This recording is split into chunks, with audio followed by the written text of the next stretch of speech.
Hello বন্ধুরা, তো আমি এখন আলুর দম করব। আলুটাকে আমি দেখুন দু টুকরো করে নিয়েছি, দু টুকরো করে ভালো করে ধুয়ে লবণ হলুদ মাখিয়ে আমি ভেজে নিয়েছি আলুটা। তো এর মধ্যে তো এখন আদা নেই, রসুন নেই, কী দিয়ে করবো? তো আমার খুব আলুর দম খেতে ইচ্ছা করছে, যেহেতু ছোটো ছোটো আলু নিয়ে এসছে ওই জন্য।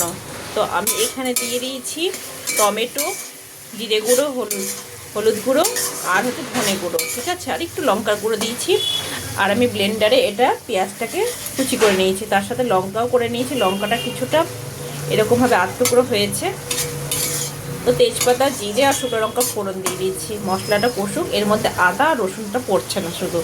আর এর মধ্যে আমি মশলাটা একটা সিক্রেট মশলা বলতে এর মধ্যে বলে দিচ্ছি, এর মধ্যে আছে বড় এলাচ, ছোটো এলাচ, লবঙ্গ, গোলমরিচ আর দারচিনি। ব্যাস আমি এটাকে ভালো করে ভেজে কী করবো। আর শিলনোড়াতে করতে গেলে শিলনোড়ার কোথায় আছে জানি না, আর মিক্সিটা ছোটো মিক্সি খারাপ হয়ে গেছে।